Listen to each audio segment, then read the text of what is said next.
Captain, we have them! We've established Transporter Lock, the Star Trek podcast. Join Ken and Sabriel each week as they explore strange new episodes, seek out new plots and new characters, and boldly go where no podcast has gone before.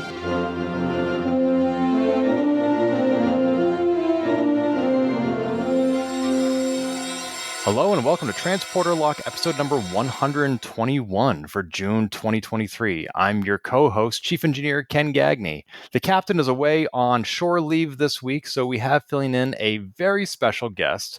Now, as you all know, at the end of the Dominion War, Garak left Deep Space Nine, and that left this tailor shop uninhabited, unoccupied, unmanaged, and somebody had to move in to fill that gap.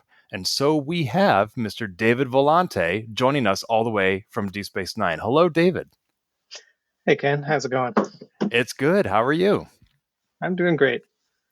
So I like that it's episode 121. I like the symmetry on that one. It helps me. It feels good to me. So. Right? You know, either way, you read it forward, backwards, the same thing. It's almost like one of the many episodes of Star Trek with time travel. You just doesn't know which order it's going in. But we are moving forward with this episode, and we have you calling in from Deep Space Nine in addition to your regular job, which we'll speak to in a moment. I understand that you are just a humble tailor. Is that correct? That's right. We, we love, I like to make clothes for people. I like to make them look good. I like to make them feel good. It's my great joy in life. And I understand that even when you're not on Deep Space Nine, that is in fact your profession. You are the president and lead designer at Volante Design. Is that correct? That's right. I can't get enough of it.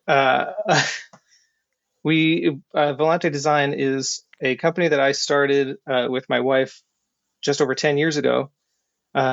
We make clothing inspired by video games, comic books, other pop culture things, as well as our own original fashion. One of our biggest collections is our Star Trek collection. Star Trek is very near and dear to my heart, and it's been really fun to be able to make clothing inspired by every series of Star Trek that I've gotten to so far, and I continue to expand it as I can. That's amazing. So are we talking about like official Starfleet uniforms? Are we talking about alien races? What sort of apparel? So our Star Trek stuff mostly has been uniform inspired. So we've gone through most of the series. We haven't done every single one of them because there's so many. But we're continuing to expand it. But the alien races is a little harder because they often are. It's just less iconic necessarily. There's less than one specific iconic look that we can draw upon. Whereas the uniforms, it when you look at it, what series it is, what era it's from. And people really attach themselves to that uniform, so it makes a really good product. We did make a Klingon vest. We've done some other stuff like that, but the vast majority is the uniform stuff. And when you say there are so many uniforms, Discovery must be driving you mad because there's the uniforms they started with, and then there's the TOS era, and then they moved to the future. It seems like 4 seasons, 4 outfits almost. Yeah. Oh, yeah. I mean, in the future had multiple different styles. Like they did the gray with the color division stripe, and then they did the division color main with a black stripe. And yeah, Discovery is one. And then Picard is a whole other thing. It's like every episode they have they're like a new person. He's wearing a different uniform. This is like a Starfleet uniform, but it's actually not a Starfleet uniform. There's just they do that a lot. They're enjoying designing Starfleet uniforms. I think maybe to the detriment of the uniformity of the series. But that's a personal opinion. And for example, our listeners can't see it right now, but I'm wearing a shirt that just says Disco because it's what Discovery crew member wear when they're off duty. In the other room, I have some Deep Space Nine medical pajamas. That's not the kind of stuff you're producing. You're actually making production quality uniforms. Is that right? Yes, sort of. We don't do replicas. We are making it's high quality clothing. Everything we do is designed to be worn and worn to death and beaten up, and really it's built like a Carhartt jacket, but fitted, like fitted like tailor fit. And we do this sort of in between thing where where we take inspiration, translate it into something that you could get away with wearing on a daily basis and really use as an everyday jacket. So some of our details, like we end up changing details from the uniform. A lot of the uniforms are like polyester, like jumpsuits and stuff, or they have like hidden zippers in the back. Like that's impractical for everyday use, so we don't do that because we're not trying to make replicas. Gotcha. And these are officially licensed from Paramount, Yeah. correct? Yep, that's right. That's always put us in a weird spot when we're pitching licensing, is that we're not planning on doing replicas, and we don't do like printed T-shirts or sort of the traditional licensed merch type of like apparel. So we're in this weird space where we often have to like take some time to really explain the purpose of what we're doing, which is for me to make clothing that people can put on and feel a deep connection to the series, the thing that they love. And it's not just, I've got a logo on my shirt. Like the disco shirt, I think is one example, or it's on the side of that. It's like, it's not a Star Trek logo. It's disco. They wear this on the show. So it feels like you're in the show. You could be a crewman. And that's what we kind of want to do, but we also want people to wear it every day. Like a lot of people we see wear our Star Trek stuff to Star Trek conventions or to the premiere, and they're standing alongside people who are in replica uniforms, and they don't feel out of place, but then they can also wear that same jacket down the street, and somebody might see it and be like, that's Star Trek, and most people might be like, that's a cool jacket that kind of reminds me of Star Trek. Star Trek is a special example because it's always obvious to me. It's got colors, it's very clear. But yeah, that's kind of, we try and ride that like sit right on that fence between costume and wearability. But, Yeah, former guest of the show, Amanda, who helps run the Battleground Games booth at PAX East, encountered your booth at this past PAX East and bought the Strange New Worlds jacket. And it just is so sharp on her. And she even let me try it on, and it wasn't cut for me. So right. it wasn't the best fit. But even I could tell putting it on, I was like, oh, this is something like I could wear on a day-to-day basis. I wouldn't have to go to PAX to wear it. I could just, wear this to a nice event. And Right. I was really glad when Amanda put us in touch with Leslie from your team to make this collaboration happen, because this is some really fine apparel that you're putting out. Thank you. Yeah, I think for me, I've always been sort of, I came from a costume design background, or character design background. I've been designing characters my whole life. And I did an animation in college, and that's kind of where I came from, but I wanted to make clothing. So I design clothing as if it is a costume, but that can be worn every day. And so I have this, like, it needs to be practical, it needs to be sturdy, it needs to fit well. I think it's not for me just the color blocking that makes a Star Trek jacket, or like makes a character look good on screen. It's not just like the red on the front or red on the yoke or something like that. It's like it fits because they're usually custom made for the person on the screen. So the fit has to matter, not just the stuff, like not just the look of it. And if you're already doing all the work to make a fitted thing and put in the details for all the look to really feel authentic, we use high quality materials, and we've got something that, it's not cheap. Our stuff is premium. All our stuff is handmade in the United States. It's, it can be expensive. It can go up to, we have some coats that go up to $700, $800. Most of our stuff sits in the $300 range. But it's worth every penny. Mm-hmm. And these are exclusively jackets? You're not doing full body uniforms? We don't do full body uniforms. We have a couple of pairs of pants that we've launched, and we are working on developing more pants and shirts and things like that. But we started as a jacket company, and that's most of what you'll see on the website. Yeah, and as for the price range you mentioned, 300, 700, but as you said, it's built in the USA, it's ethically sourced and manufactured, And we have a discount code for our listeners if you want to go to volantedesign.us and use code TRANSPORTER, as in transporter lock, and you can get 10% off your entire order. And that's not just for the Star Trek stuff you make, because you have other licensed products, including Assassin's Creed and Devil May Cry, which may appeal to the gamers in our audience. Are there other brands that you're also working with? We have some Lord of the Rings stuff. We also that was an interesting one. It's ever changing. We also have a full series of original collections that are not specifically inspired by any one franchise. They're our own IP, or and they. But there's stuff that it all comes from the same ethos, like design ethos. So there's the fit. There is a sort of connection to cool costumes but wearable cool costumes. So, and that's all on our website. Yeah. When you say the Lord of the Rings designs are constantly changing, is that because of the Rings of Power series? Uh, no, it's just, well, the Lord of the Rings collection is kind of different for us because it's licensed with Middle Earth Enterprises as opposed to WB or Amazon or something like that. So that license is basically, we have the rights to make things based on the text, Ah. and not any of the visual stuff that has already been created. So we kind of have to do new and interesting things. And we've taken that as an opportunity to make smaller runs and really just do specialized stuff because it's a unique thing, and it's something that we're playing with.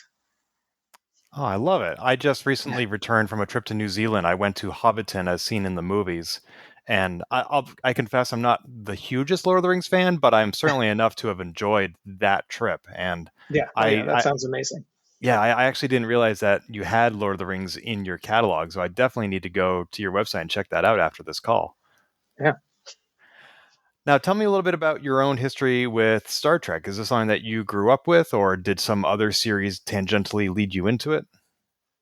No, I've been watching Star Trek most of my life. I think, well, I was exposed to Star Trek, like many people, by my dad when I was, 4, 5, 6, around there. Same time that I was also watching Star Wars, and he was explaining to me the differences between Star Trek. I remember watching like Next Gen on TV, and I was also a big X-Men fan, and being like, can Geordi shoot lasers? Like, what's going on here?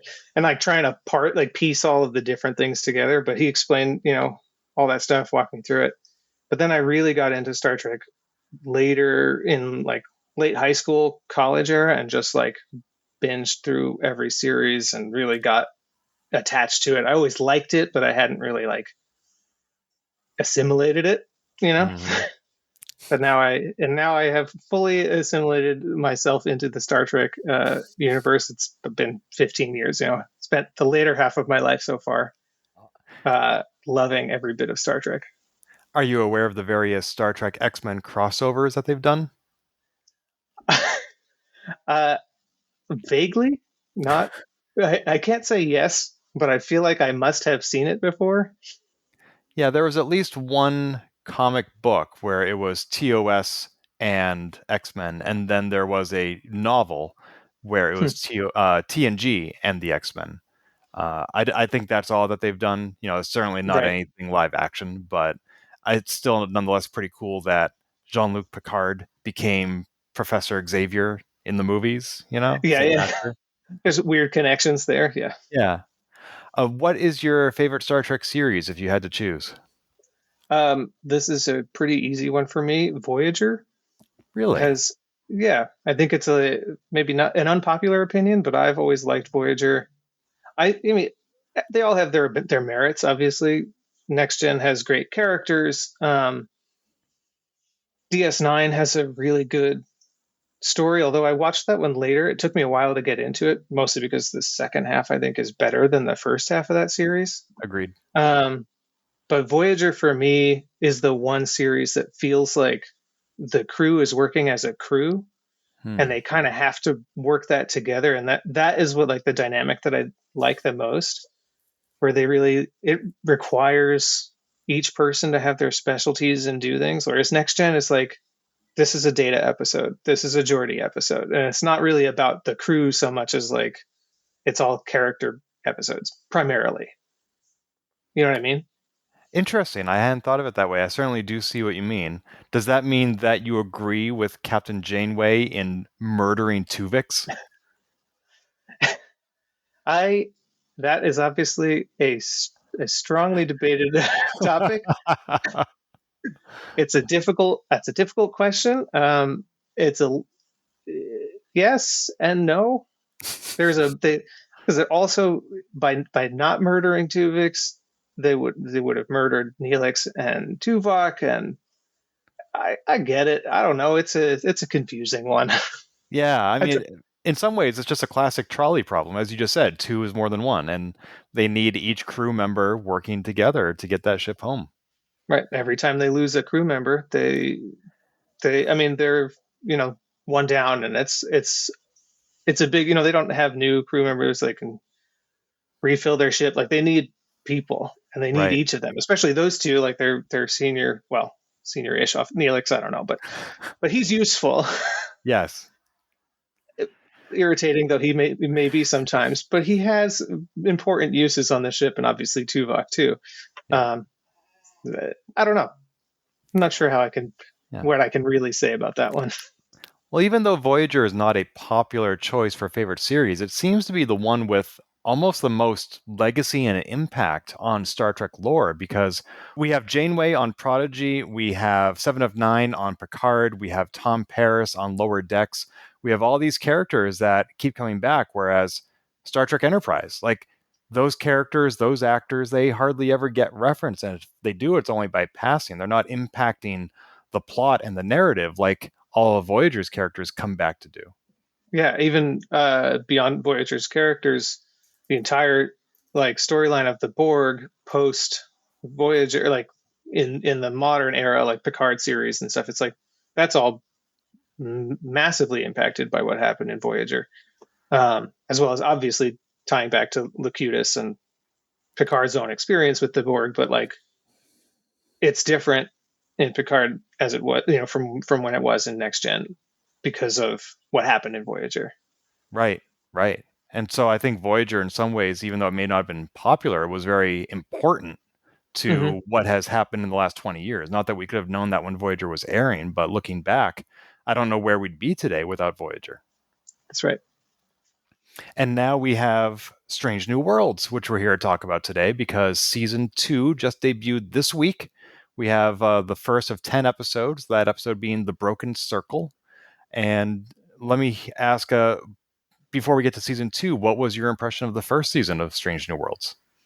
I think the first season of Strange New Worlds is an extremely strong entry in the modern Trek series. I mean, my opinions don't vary from, I think, the majority opinion, which is that aside from Lower Decks, it's probably the best running series at the moment. In terms of like having enough new stuff and also tying in it, or staying connected with the origins and like the history of Trek and the vibe of Trek, and like the positivity, the optimism, the lights on the ship being on, like those kinds of things. Small and large details. I think that's Strange New Worlds is really cool that way. And Pike is a really interesting captain that hasn't really been. It's nice to see him sort of expanded on from the Cage and the various other, like, we only really know him from the series as like the one episode, and then like when the return when he after his accident. So seeing what kind of captain he is with his crew, and it's kind of casual, but it's not as casual as Discovery's sort of family way of running a ship, which is kind of weird. But he kind of does a little bit of Picard, he does a little bit of Kirk, and he also has his own, like, I also cook for my senior staff. Like, it's kind of cool. Yeah.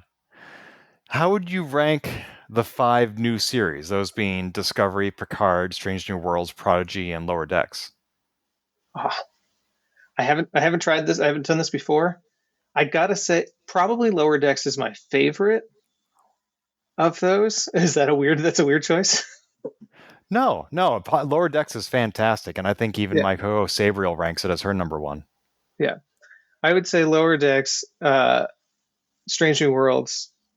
I haven't watched enough of Prodigy to feel where it sits in there. I think it's a cool idea, but it's far enough away from the other series that it's hard to rank for me. Um, and then Picard and Discovery have their own pluses and like they've had their own ups and downs.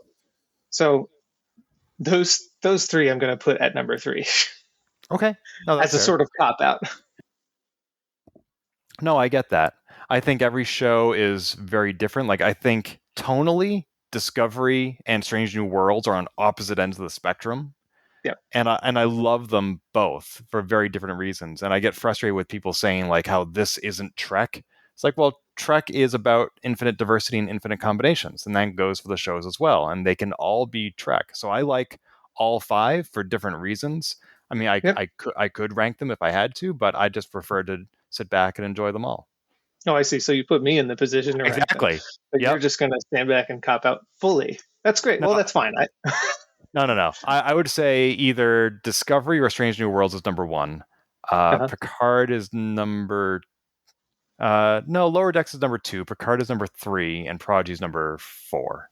So a tie for first, and then that's the rest of it. Yeah, that makes sense.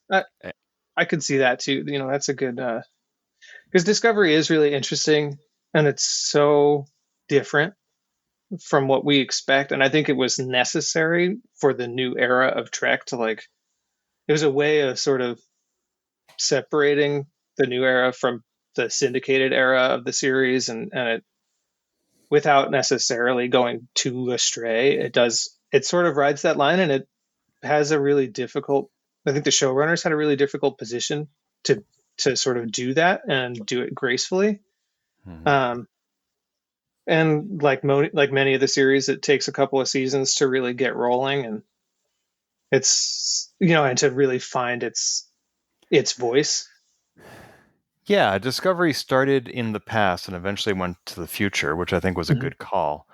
I'm surprised in some ways that Strange New Worlds is doing as well as it did, because when Enterprise first aired back in 2001, it was set 100 years before Kirk, and a lot of people were frustrated because Star Trek is about looking forward and moving Mm-hmm. forward, and Enterprise was taking a step backward. And that not only, reduced the kind of technology that the cast had available to them, but also constrained them to operate within Star Trek lore. Like, there were certain things that they couldn't do because they knew what came next with TOS and TNG, etc. Right. And in a way, Strange New Worlds has that same constraint. Like, this is the Spock that we know, the Uhura that we know, and they can only do so many things. Like, we know that the love interest between Spock and Nurse Chapel probably won't go anywhere. Yeah. Because it doesn't in TOS, and that's a constraint, and nonetheless they're trying to tell a story there. And Right. so it's interesting to me that they are doing it so well. Yeah, no, I think it's a credit to the showrunners and the cast that they are playing it. They're playing it off. I think they're managing it really well. It feels you still watch it and you're like, is this just going to end up creating a different timeline because I'm interested in like where these storylines are going? Like, even though I know that they can't go that direction, like we like Pike. We know Pike is having his thing. Is he going to somehow change his fate, which would retcon his like that can't really happen, probably, but also I wouldn't put it past them trying. Like, so we'll see how it goes. But definitely the first season I think is really strong, and we'll see how the second season sort of carries the torch. How do you think the second season has started so far? What was your overall impression of the Broken Circle? I have some thoughts about it. I think overall, I think they started pretty strong with the episode. Parts of the episode had some bits that I'm kind of iffy on, but I'm sure we'll get to that. But I think that it's a strong start. It feels like they might get a little bit more in the weeds than the season one was fun and a little bit heavy sometimes. Like it managed that really well. I wonder if this is the second season's going to be too dramatic to, like I'm wondering about that. It's managing to be fun, but it's interesting what they're pulling in a possible Klingon war. They're pulling in a possible Gorn war. And it's like, what is this? Is it going to be a war series? Yeah, that's Yeah, my because, initial sort of thoughts on the episode. yeah, because as you said with Deep Space Nine, the second half was much stronger, and that's the half that focused on the Dominion War, and it was pretty dark and heavy. Except they still made time to go to the holodeck and play baseball or hang out with Mm-hmm. Vic Fontaine, but the overall tone was still pretty dark. And you're right, we have potentially two wars simmering here. They seemingly have averted one of them, but there wasn't a lot of humor or banter in this episode, especially with Pike being elsewhere. He really Yep. wasn't in this episode. He took his shuttle for a 5-day round trip and left Spock in command. And I think historically on this series, a lot of the humor comes from Pike. So when he's Mm-hmm. absent, it does tend to be a bit more serious. Right. He does smile more than most of the other characters. It's just something he brings to it, and he tries to. I think, and that's something I like about him as a captain from season one is that he tries to be like he's serious and he gets emotional with his crew, but he also is like, yeah, but we're also going to have some fun. Mm-hmm. It's kind of his vibe, which is Yeah. it's an interesting one. It's not too like Kirk cowboy stuff, but it has a little bit of that uh, lighthearted or sort of just making it up as he goes vibe. Not so much with Spock. He, of course, by his nature, is a little more serious, and his humor tends to be inadvertent. Mm-hmm. But I do think that they're doing an interesting thing with this Spock, this iteration of Spock, is and really playing into his like human Vulcan dynamic, which feels like is possible to like it exists within this part of the universe and this timeline, and he could sort of get his like Vulcan side or his human side more under control and sort of do more of that as he ages and matures. Like this could lead into his character from TOS, Mm-hmm. which is less about his human emotions. Not that it isn't there, but it feels like this really pushes it a little further. It definitely feels like a younger Spock who has not yet submerged his human half as much as the later Spock, the older Spock Mm-hmm. that we are more accustomed to. And so I like that they have this opportunity to experience and explore that dichotomy and that tension. Yep. We saw that a little bit at the end of last season when he supposedly unleashed his emotions to fight the Gorn, and now he's having trouble reining them back in, which seems like a pretty weak excuse to me, but I'm happy with what they're doing, regardless of how they're doing it or why. So I'm willing to give them a pass for that. Right. Yeah. You said there were some bits in this episode specifically that you didn't think worked quite that well. What were those? It's I think there's a bit more fighting.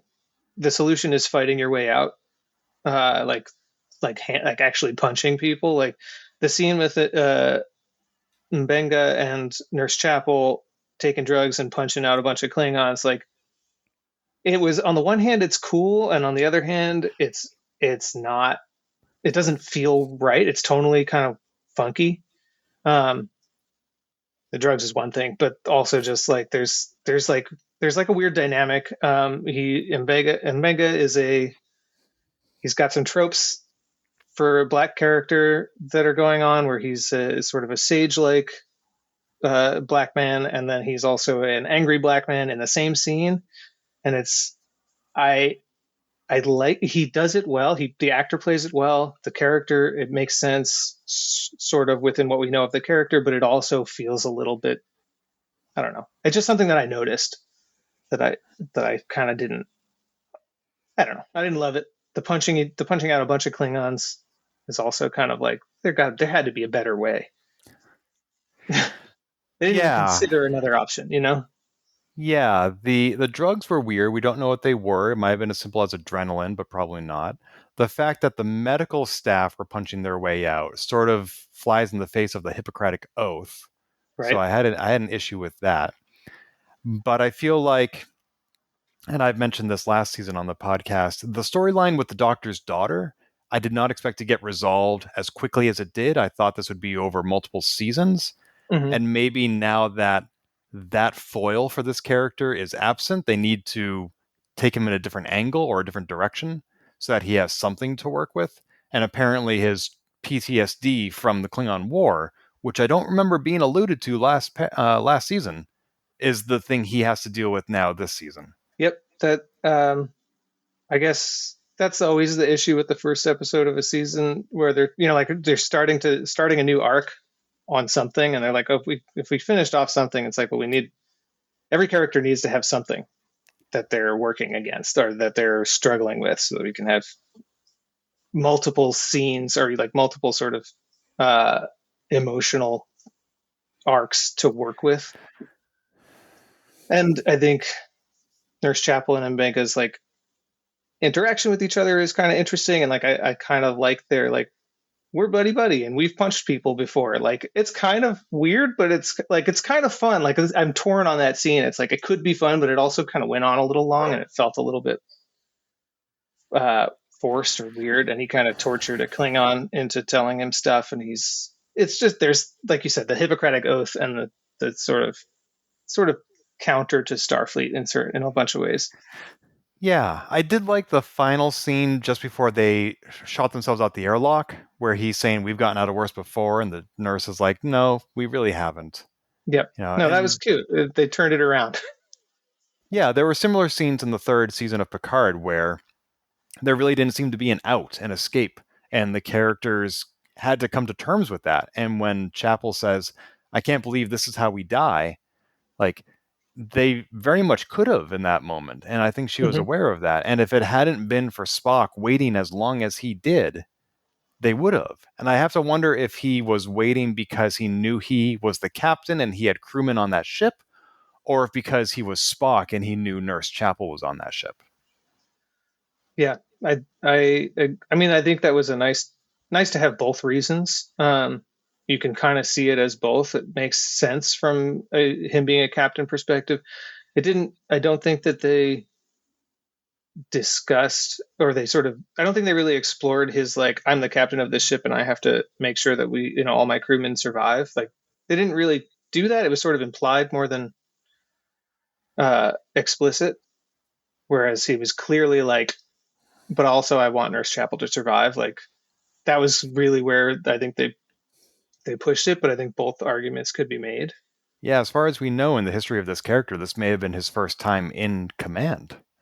And when he had to give that difficult order to fire on the faux ship, and immediately after giving the order, he shut his eyes.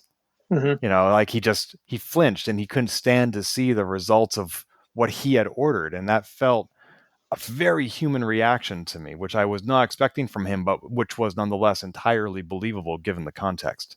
Yeah, and it makes sense with the way that they've sort of developed that character over the last over the last seasons with this actor specifically.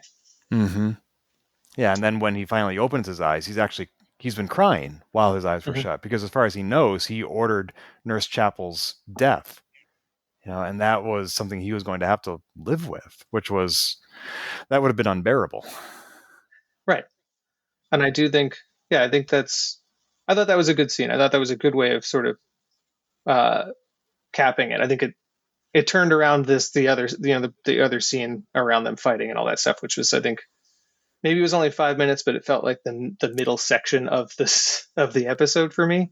Yeah, there was one shot, speaking cinematically, in the fight scene that struck me as odd when they open up the hatch in the floor to drop down to the lower level, and the camera flips around while Hmm. they jump, and then when they land, it flips back. And usually that's done, for example, at the end of season 2 of Discovery, when Captain Georgiou is fighting. That's usually done to imply a shift in gravity. Hmm. And that was not the case here. Like they were not walking on the ceiling. There was no loss of anti-gravity or whatever. And so it struck me as almost unnecessary. I know it's just one quick shot in the series, in the episode, but it really caught my attention as something very intentional, and I don't know what they were doing or why. What the intention was. Yeah. Yeah, no, I agree. That I noticed that shot as well, and it was like, I guess it was. I think it was right after, like it was right around the same sequence as um, Ortega's flipping the ship Hmm. while chasing the, like to avoid torpedoes and stuff. And I think maybe just it felt like it was just like, well, just make it more dramatic. Like this is a fight scene. Like let's do this. I don't know. Maybe it didn't feel dramatic enough that they just open a hatch and drop through the floor and land. To me, that works. Like just get out of here. That could have been fine on its own. Like, oh look, there's a door. Like jump down. Yeah. We're trapped. We have enemies on all sides. But turns out there's a trap door to the next deck down, and they won't chase us Right. quickly enough. I don't know. Whatever. There was one other shot, though, that also caught my attention. There were only 2 shots in the entire episode. That was one of them. The other one I really liked. It was near the very beginning when they were hijacking or stealing the Enterprise, and they go to warp out of the solar system, and the camera perspective stays on the ship, and the planets and everything around them warps. And we're much more accustomed to, a high-pitched whine, and suddenly the ship disappears into the horizon with this blue streak behind it. And so the viewers are stationary and we're viewing the ship going away. And in this case, we got to view the ship moving from the perspective of its hull. And I don't think in 900 episodes of Star Trek, I can't remember ever having seen that before. Right, from the outside of the ship, but staying with the ship. Yeah. As opposed, because we've seen it from the inside of the ship. Obviously, we see the stars stretching out and things like that. But I agree. I can't remember seeing that either. I can't say that shot stood out to me, but I might go back and watch it. Yeah, both of these scenes we just talked about, I had to rewind it because I wasn't quite sure what had just happened, because I was fully expecting the ship to disappear from the shot, and that didn't happen. I was like, wait, what just happened? And then when they jumped down to the lower deck and the camera flipped around, I was like, did the gravity fail? Did I miss something? So I rewound that too. And, both times my confusion was resolved, one satisfactorily, the other time not. The other time was just like, was that just for fun? Yeah.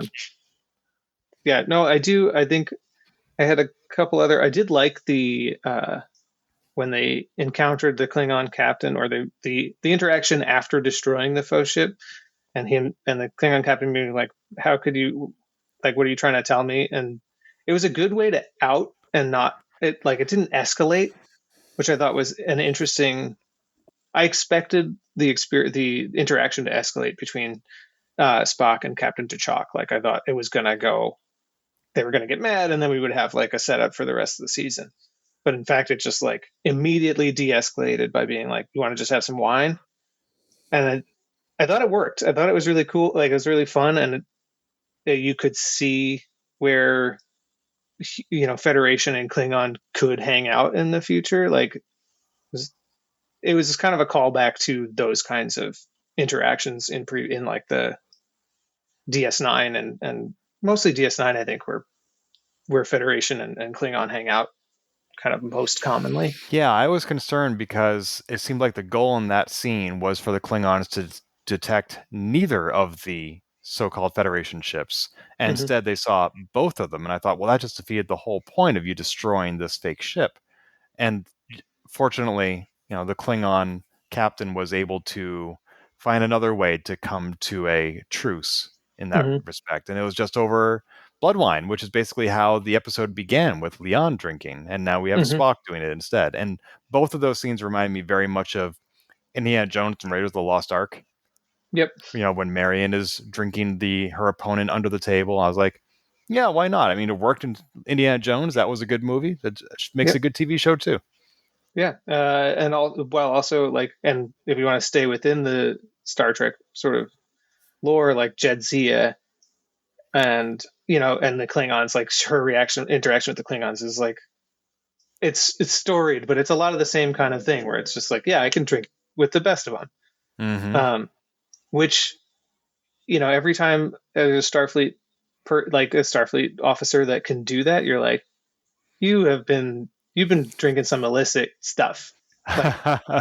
Like can because your my alcohol tolerance as a human being has shifted way down since like in the last 15 years, and I don't drink that much anymore. Like I drink sometimes, but a beer or two is enough for me. But like if you don't drink it regularly, you can't hold it that well.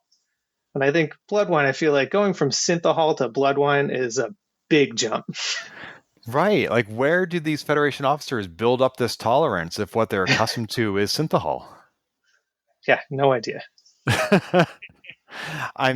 Perhaps some of it can be attributed to Vulcan physiology because they do tend to be stronger than humans, but that only gets you so far.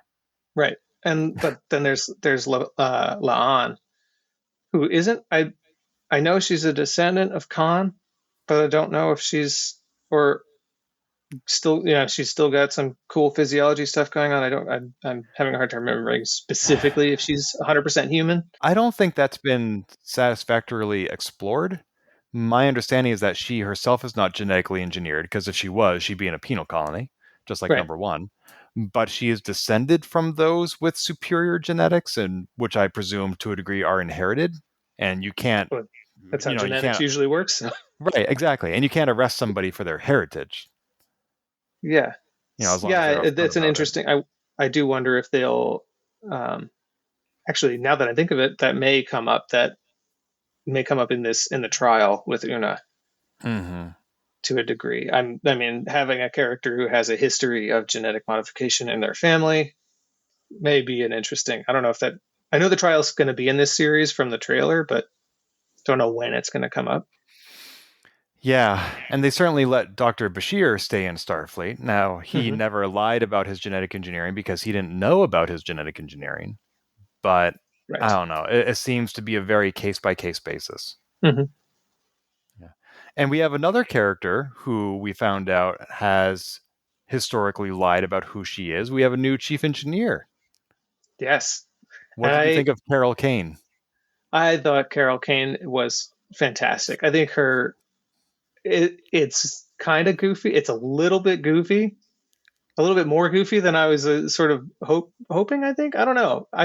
But it was really fun to see her and have her be there and kind of be like a Guinan adjacent, but also a chief engineer kind of thing. I don't know. It's kind of fun. I hope she maintains a cool character. Her accent is ridiculous. Yeah, when she showed up and she started to help them fake the warp core failure or whatever, I was like, is this because she knew Amanda Grayson? Is this another tie-in to Star Trek lore? And in the end, the reason was because she was bored. Hmm. And I found that actually more believable. Like, yeah, you lived to be this long. Look at all Right. the mischief Q got up to. We thought he was immortal and he would just mess with people for amusement.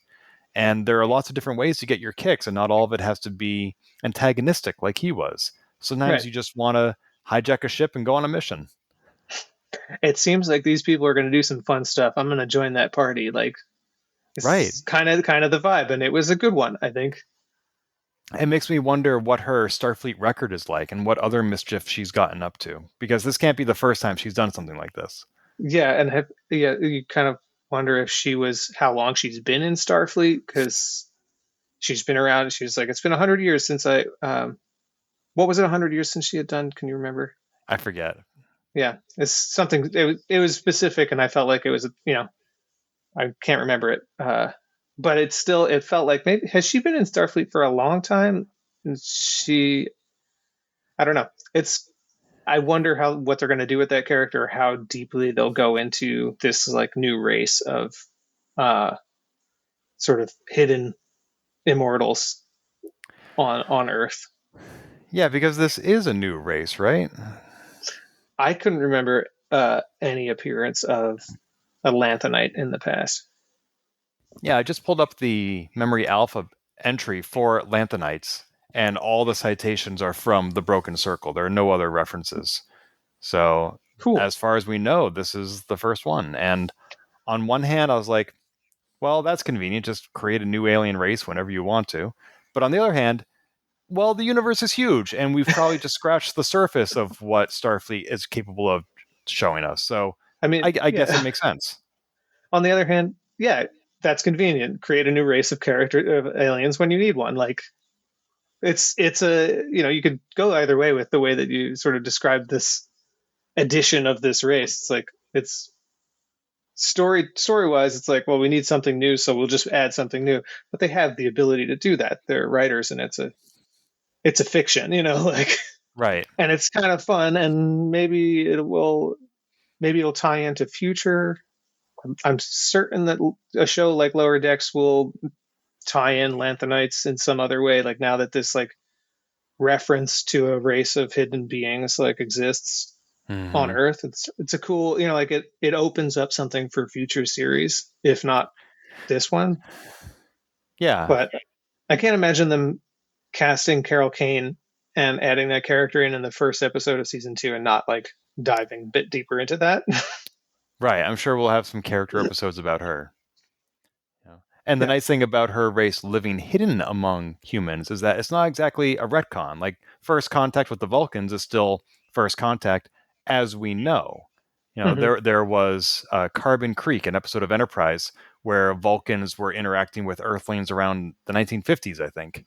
And that's not a retcon because we didn't know it was first contact. It's first contact is a formal event, Right. not a hidden subterfuge or surveillance. And Right. so if Well, these there's Lanthanites want to live hidden among us, then go for it.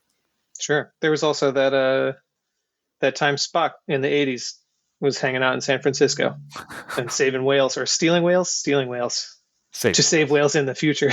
Right, right. Yeah, there have been so many time travel episodes and so Yeah. many aliens have crossed paths with Earth. I mean, I think Q helped save one of Riker's ancestors during the Civil War.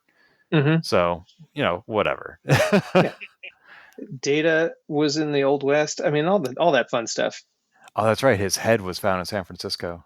Yeah. Another aspect of this episode that I found interesting was the whole false flag maneuver that the Broken Hmm. Circle was conspiring to reignite the Klingon War. And we sort of saw something similar at the end of Enterprise in the 4th season, where the Romulans were trying to destabilize this tenuous relationship that was going to become the United Federation of Planets. Do you think that was going back to that well? Was it unoriginal, or what did you think? I think the false flag arc. I mean, if it doesn't continue beyond this episode, I don't feel like it necessarily is unoriginal because it was if it's used as a vessel to or like a vehicle to introduce this other front that they might be fighting on with the Gorn. Um, and then if they just kind of leave this behind in the Broken Circle, if it doesn't happen again, it's fine. It's an episode starter, or it's a season starter. It gets us going. It sort of, but it doesn't become like a long running thing. I don't know. It didn't bother me. I thought the idea was interesting. I think the idea that they were like, let's just build a ship that has like Discovery's saucer thing. Like it had the ring and then a saucer within the ring, which I thought was. I feel like that's an advanced thing to just like kind of kit bash under the surface of a planet, but it's cool. Yeah, I hadn't examined the design of that ship as closely as you did, and that's a really good catch about the Discovery era design. When I first saw the false flag operation occurring, I immediately thought of Enterprise. I was like, oh, they're going back to that well. But then I was like, Ken, are you really going to criticize writers who have 900 episodes behind them for using one plot from 20 years ago? And I was like, no, that's not very reasonable of me. Yeah, go ahead. It's an okay. I mean, it's a plot that makes sense. It's just like a quick little. It's an easy, understandable, like bite-size storyline to have to use Yeah. as a starter for something else. Yeah, and it's being used in a very different context. I mean, destabilizing a budding Federation of Planets versus reigniting a war for profit, those are very different circumstances. The parties at play are very different. Dilithium miners versus Romulans. Hmm. And, to your point about the ship being kit bash, I can't expect Star Trek writers to really do truly original things. What we can do is expect them to do familiar things in new contexts or for new reasons. They're sort of kit bashing the history of Star Trek.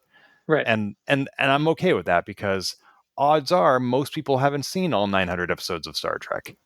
Yeah, I haven't. I've watched most of them, almost all of them.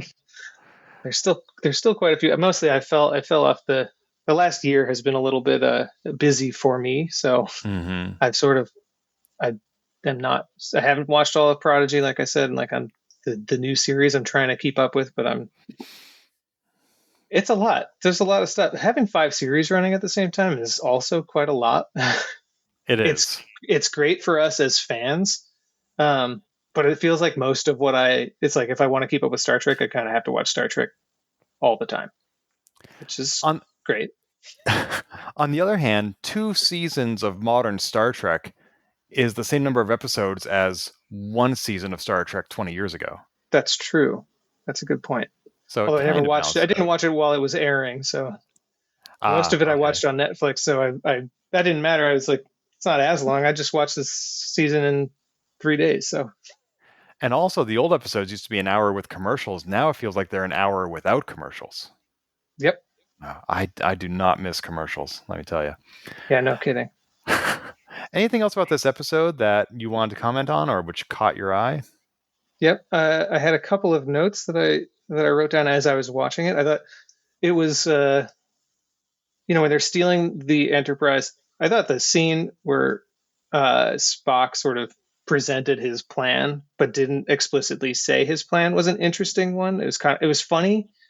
He's like, do you guys agree with my plan? And they're all like, could you just say out loud what your plan is, because we want to hear you say it, like, because that's how it felt like, because they all smiled like, yeah, that's it, that's what I thought you were saying, but let's definitely steal the Enterprise.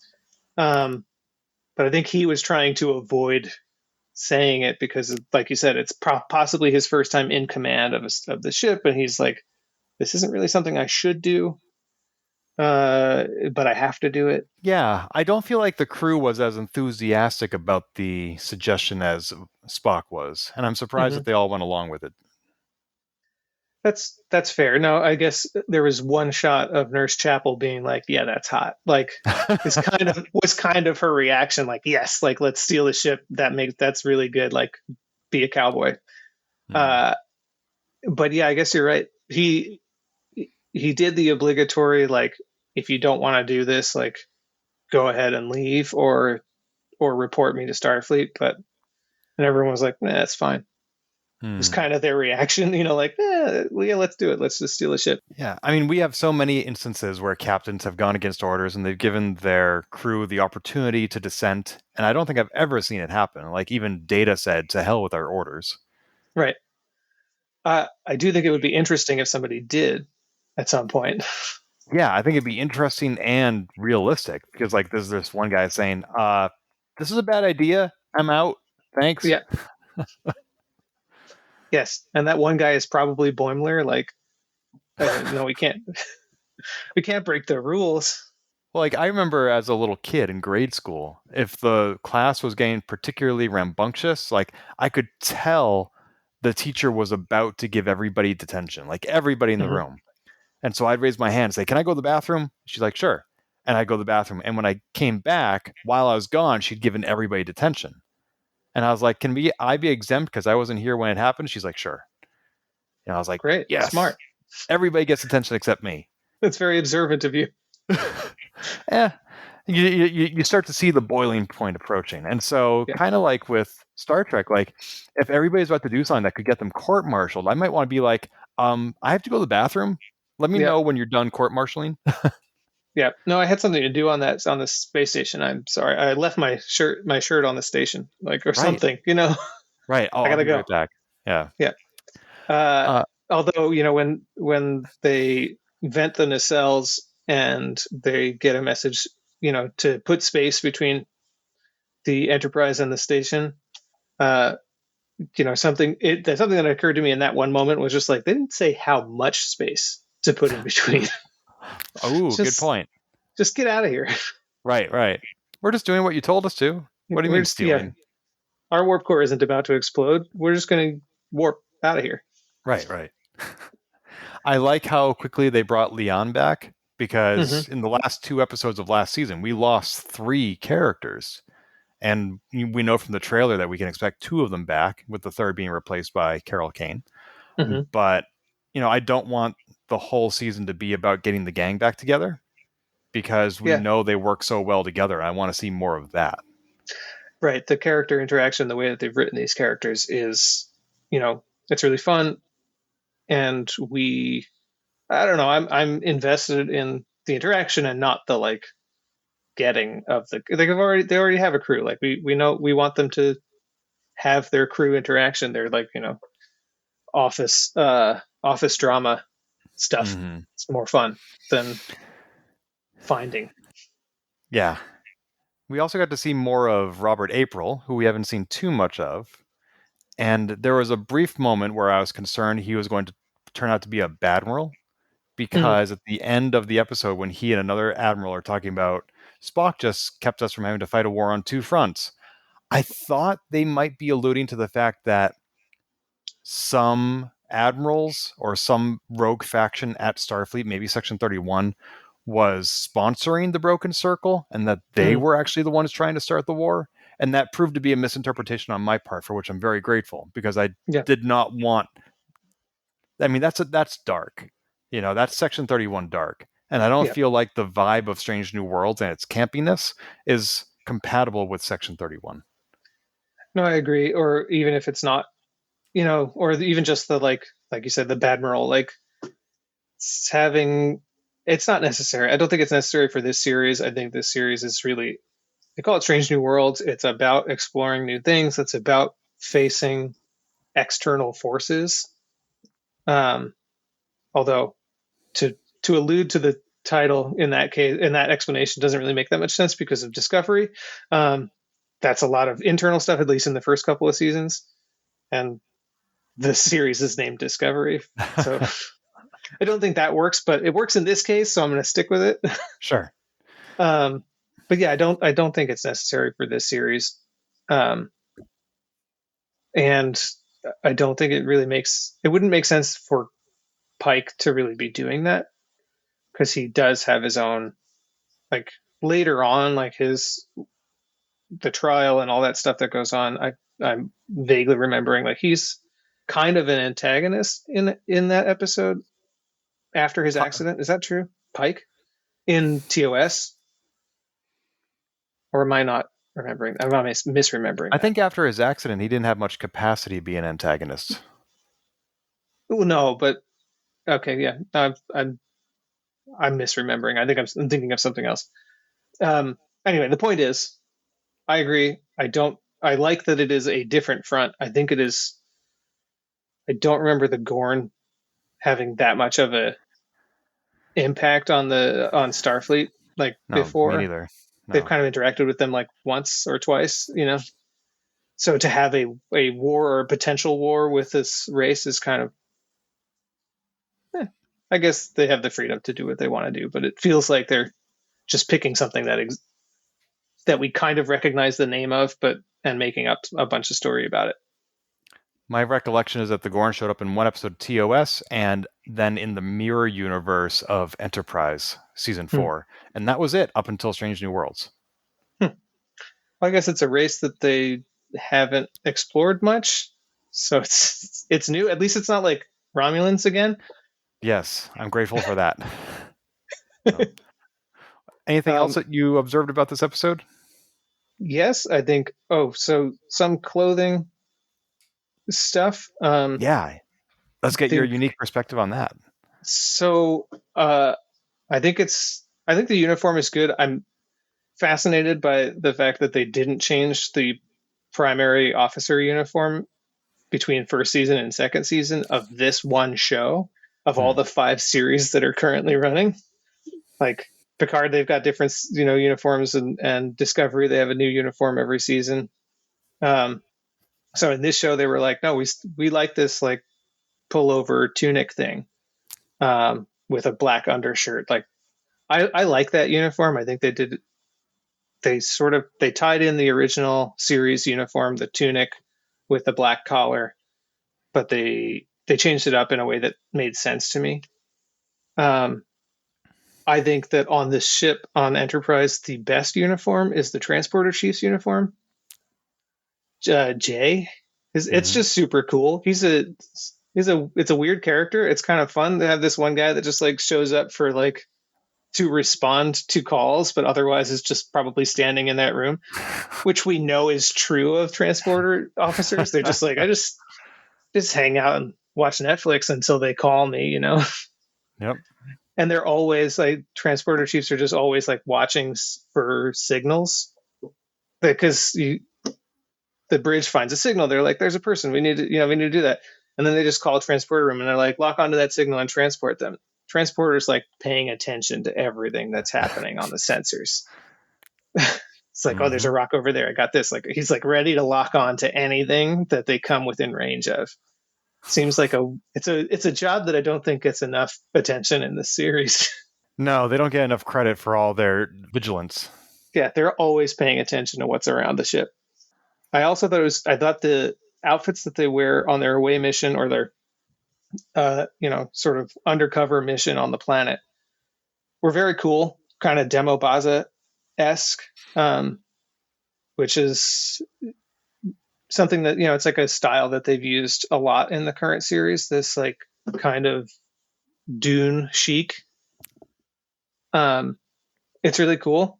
I think it looks good. It works. I wonder where they get those outfits because they're really complex and they don't have replicators yet. So like, where are they? They're just like, they're not just put, or they do have a supply. In the first season, they were able to beam down and have the transporter fabricate new clothes in transit. Is that what happened? I forgot that. Yeah, that happened I think in season 1, episode 1 or 2.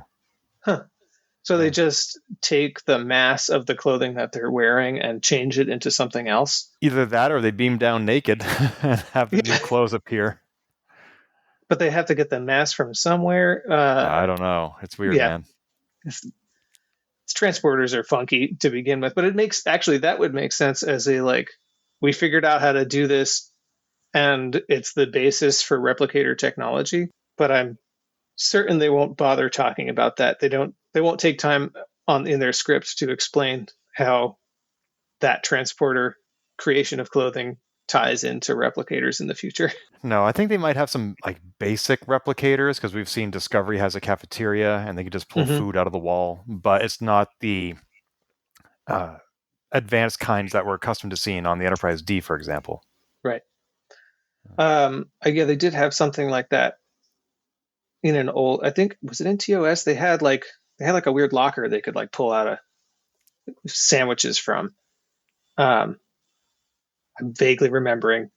Now that I'm like, as I'm watching Strange New Worlds, I'm like trying to figure out what do I remember from the original series, because so much of it obviously was so much lower tech, like visually, like graphic wise, and their sets were obviously really, really simple. So it's like, what are they trying to reference? And are they actually trying to reference something? Or are they just making stuff up for the fun of it? Because it's convenient to have, replicators. It's like, it's hard to go back to pre-Kirk and also not have replicators because it's just an easy storytelling tool. Right.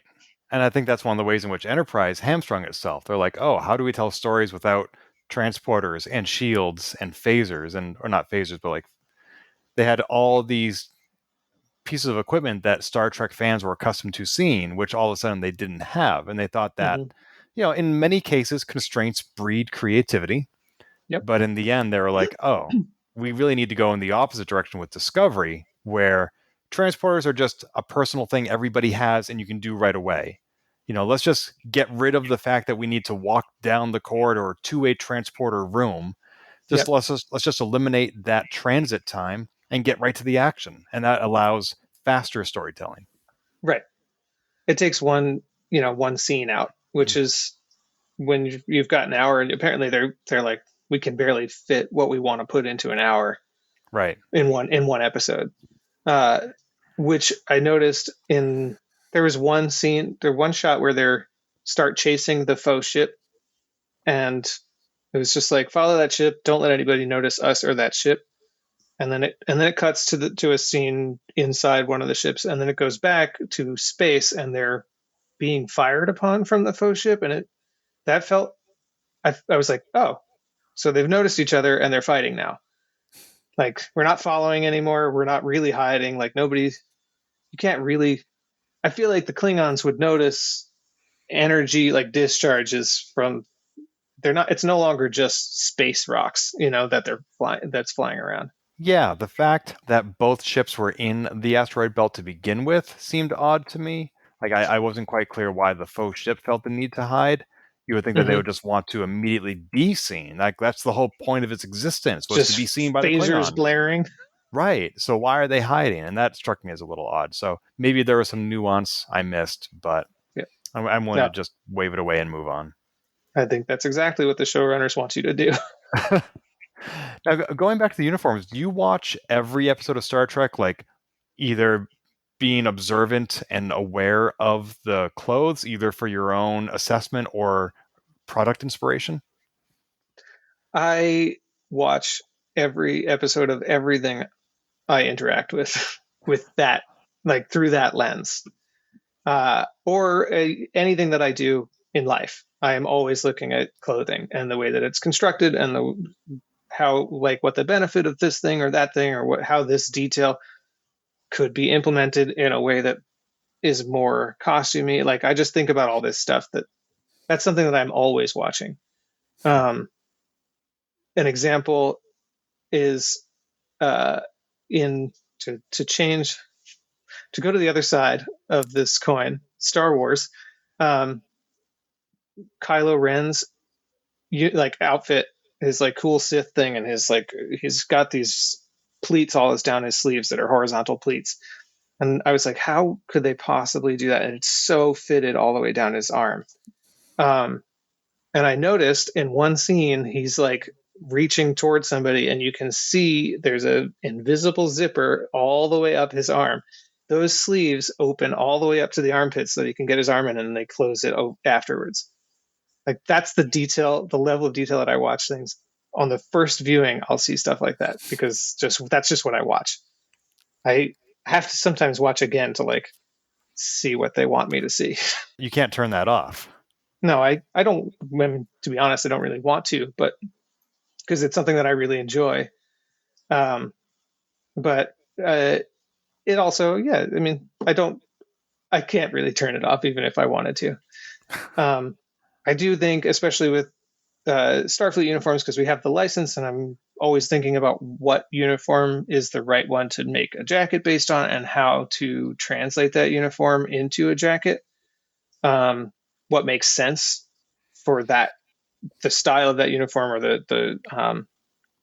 the specific color blocking or aesthetics of that uniform, and how I could use that and sort of implement a different thing through that style. So, for instance, next gen, it's got the color on the chest with a asymmetrical sort of chevron.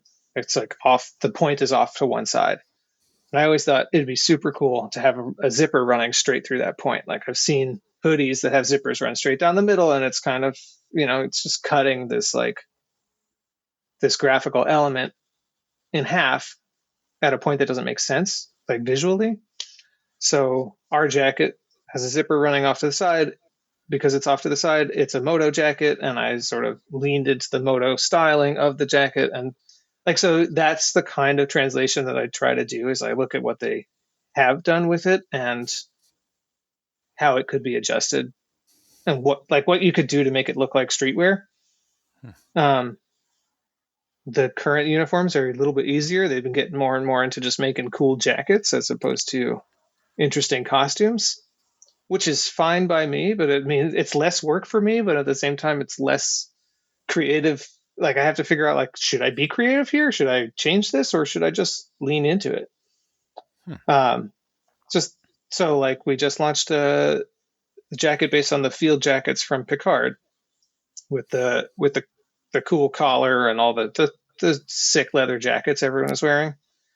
Um, and it's so detailed, and it's on the show. It's a cool leather jacket. End of story. It's like, should I change that? Because we usually change things, but it's also awesome. But we don't do replicas. So like, I'm like, that's something that I sort of have to live through and find my way through to decide what the best kind of product to make is. Have you made products based on, well, let me phrase this another way. Is there a Star Trek show for which you have not yet made a product, a jacket? Yes. Enterprise. I'm trying to figure out how to do a good Enterprise jacket.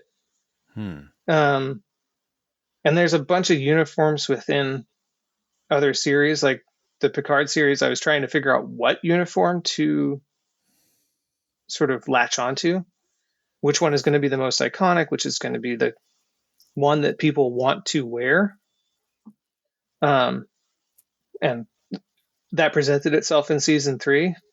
But we made the sweater that Picard wears in the first episode of the first season, like when he's just hanging out on his vineyard.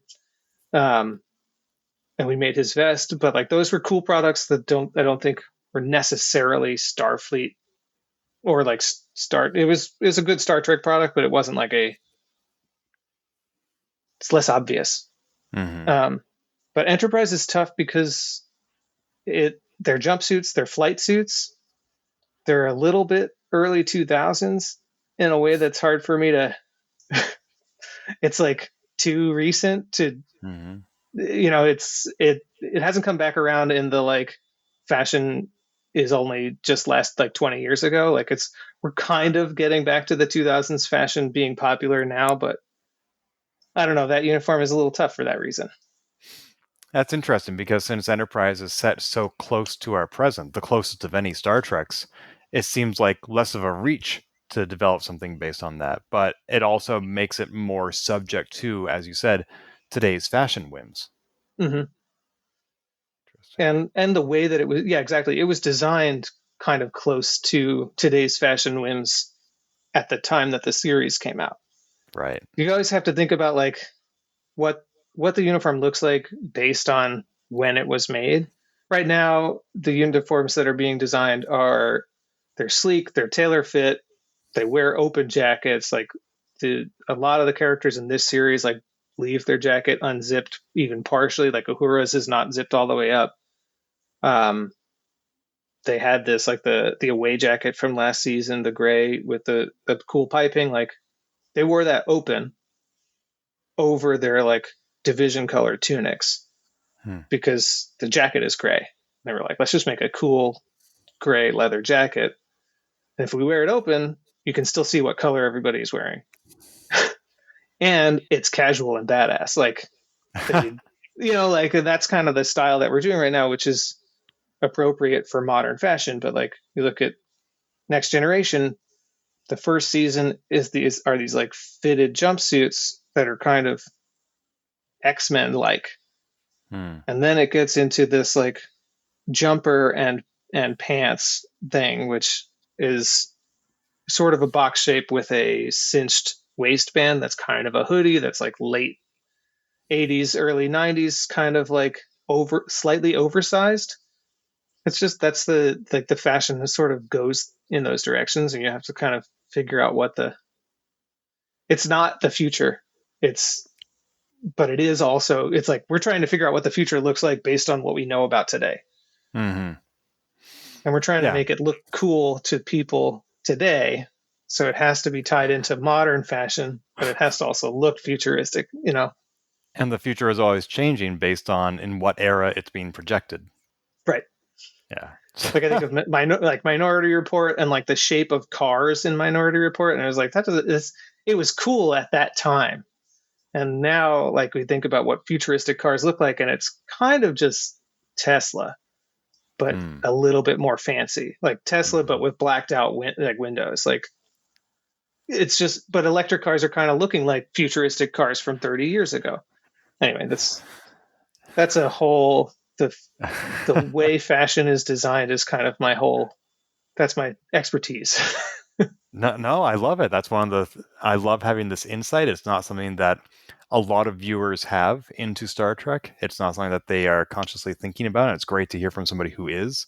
And the Hmm. fact that you take those perspectives, those observations, and you turn them into these high quality handmade jackets is so impressive. I mean, like I said, the one that I got to try on was just, I would love to have that in my wardrobe. And I know that if I wanted to, I could just go to volantedesign.us and use code transporter, all caps, for 10% off my order. Uh, so we've been talking about the debut of Strange New World Season 2. Any closing thoughts? Because I've had you on the show for about an hour. I want to be respectful of your time. Do you think that this sets up the season to go in a good direction? Are we eager for the rest of the episodes? Yeah, I'm eager for them, partly because we didn't get enough Pike in this episode. Mm. I'm excited to see him come back, and I'm really interested in some of this setup. Less of the setup that happened in this episode, and more of the setup that's happened in the trailers and like tying in the last season. I'm invested in this series. Um, I'm interested to see what they're like. It felt like they were setting up a big bad without really going into what that big bad is for this season, Hmm. or how it's going to affect the crew specifically. Um, but I still want to see more of the crew, so I'm into it. I'll be here for the ride. I've successfully avoided the trailers as much as I could, so I don't know who this big bad might be. I'm interested to see it. I hope that it doesn't become like Discovery, where it's a whole season leading up to one thing. I like Hmm. the sort of like the bottle episodes that they have. Yep. Um, and yeah, we need to see more Pike. We have all 10 episode names available. So if we wanted to glean something from the episode list, we know what episodes are going to be airing and what dates and roughly who's going to be directing them. There's at least one episode by Jonathan Frakes, who is always fantastic. Yep. But episode I titles by themselves don't tell us a lot. Yeah, I always struggle with the episode titles. I want to look, and then I don't want to look. I don't want to watch trailers, like you said, like because I don't want to know what's happening. But also I Yeah, can't help myself sometimes. So there have been times I've gone to the movies with friends and it's a sold out theater, and I'm the only person who hasn't seen the trailer. And so there's this one moment where everybody knew it was coming, and I literally jump out of my seat and I say, "Holy crap!" And everybody in the theater is laughing, not at what just happened on the screen, but at me, because they're like, "Really? You didn't see that coming?" you didn't see that on the trailer. I'm a very expressive viewer. Like, when I'm in the audience of a movie or a community theater production. So yeah, and like as Great. far as I know, people aren't bothered by this; they're amused by it. So otherwise, I'd tamp it down. But yeah, Yeah. that doesn't happen. I don't get that experience if I watch trailers, so I try to avoid it. Right. Spock's moment, his engage line, that was all spoiled in one of the trailers. Unfortunately, that trailer was shown for me. Like, even though I'm paying for the no commercials Paramount Plus, they still show me house ads. And Yeah. so I went to watch something else on Paramount Plus, and it showed me an unskippable commercial for Strange New World Season 2, and it showed that one moment. Yeah. And you were like the comedy of that moment dies in the moment of the episode if you've already seen it. Yep. They added one line to the end of that. I forget what he said. He said now, which I don't think was in the trailer. Mm. He said, I'd like the ship to go. And then Yeah. they cut. I don't think now adds a lot to that line. It does not. It doesn't make up for it. But I think we could probably argue about how shitty it is the way trailers are made these days, and that has nothing to do with this episode. Or No, that we could do a whole episode about that, yeah, and we yeah, won't. we won't because it's not necessary. We all agree. So, are there places online where our listeners can follow you as an individual as opposed to the brand? Um, Me as an individual, not really. Okay. I have some personal accounts, but I never do anything with them. Mhm. However, I'm very active on our Discord server. Oh, We have an open server. We chat all the time. We chat about designs as they come out. We chat about ideas. If people have questions, I usually answer them. It's basically a continuous ask me anything, but it's also just a cool community of like-minded people who more or less like the same franchises that we make products on, but are really into the fashion of pop culture things. awesome. Yeah, I just went to volantedesign.us, and right in the footer where you find a lot of links about your company, there's join our Discord. So Yeah. that's very easy to find. I didn't have to go hunting for it. I'll include a link to volantedesign.us in our show notes, which are found at transporterlock.com. And again, if anybody wants to buy anything from your Assassin's Creed line or Star Trek or Devil May Cry or your original line of cyberpunk themed designs and jackets, just go to volantedesign.us, use code transporter, all caps, for 10% off. David, any Great. closing thoughts? Live long and prosper. We will indeed. Thank you so much. Thanks for having me, Ken. I appreciate it. Thank you for coming on the show. It's been a while since I originally encountered your company at PAX East in Boston this past spring. We were just waiting for the right opportunity and, of course, for Strange New Worlds to come back on the air before we could have this collaboration. I appreciate your patience, and I think it went wonderfully. I really appreciate your time and hearing all about you and your history and your company. So thank you so much. Thank you. I had a really fun time chatting about Star Trek. It's always good. If you've enjoyed this episode, please leave a review on iTunes and keep your hailing frequencies open by following us on Twitter at TransporterLock or subscribing to our podcast and email newsletter at transporterlock.com.